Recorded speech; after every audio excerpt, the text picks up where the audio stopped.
قرآن مجید کے پہلے الفاظ بسم اللہ، یہ صرف ایک جملہ نہیں بلکہ ایک ایسی طاقت ہے جس پر صدیوں سے ایک علمی بحث ہوتی آئی ہے۔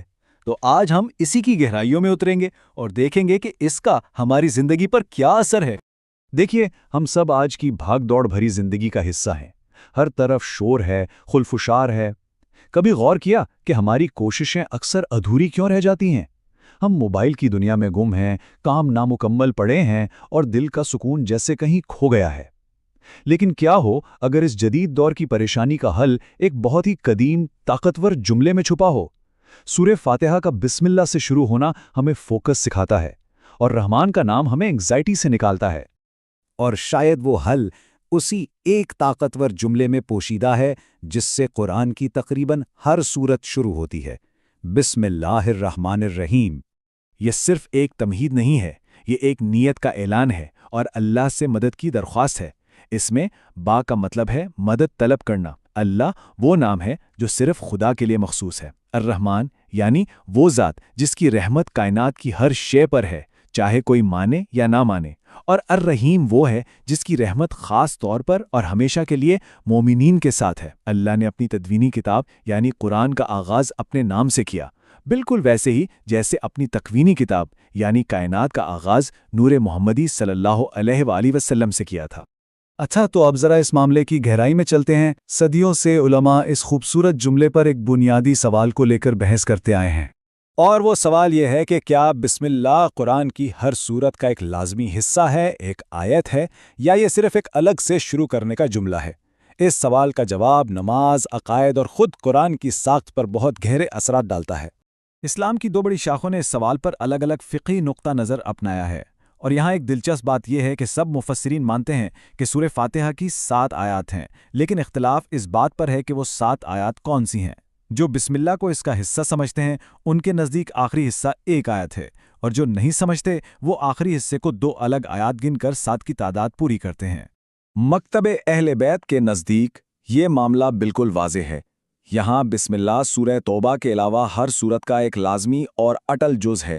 امام جعفر صادق علیہ السلام سے باقاعدہ حدیث ہے کہ نماز میں سورہ حمد اور اس کے بعد والی سورت دونوں سے پہلے بسم اللہ پڑھنا واجب ہے، اگر نہیں پڑھا تو نماز باطل ہے۔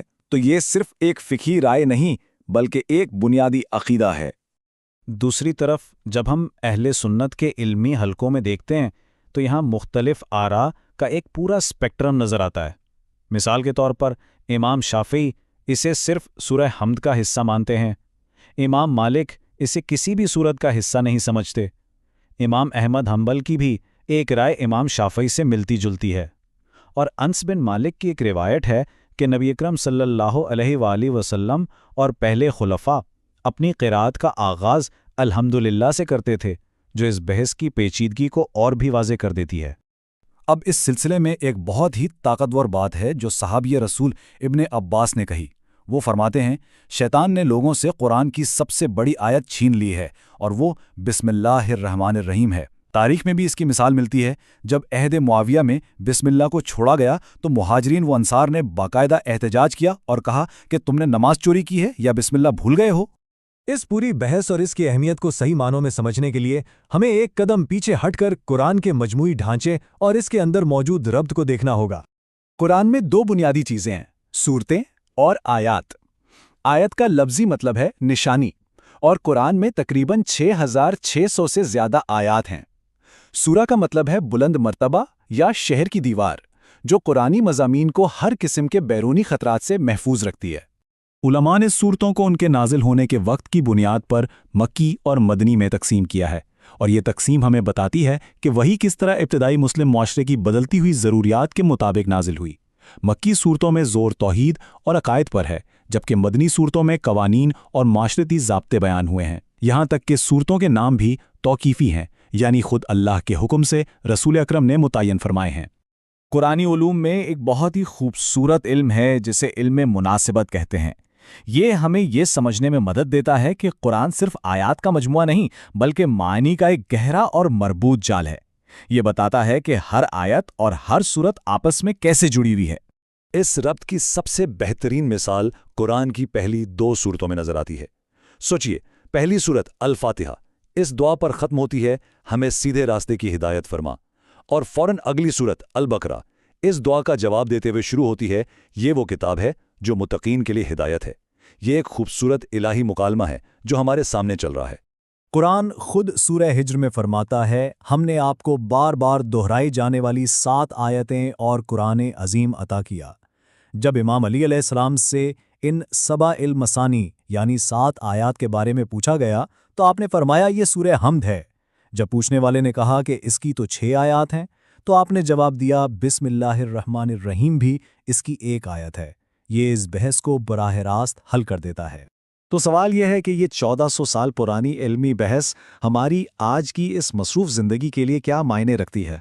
دیکھیں، اصل نقطہ یہ ہے کہ بسم اللہ کو اپنانا ہمارے عام سے کاموں کو بھی ایمان اور توجہ کے شعوری اعمال میں بدل دیتا ہے۔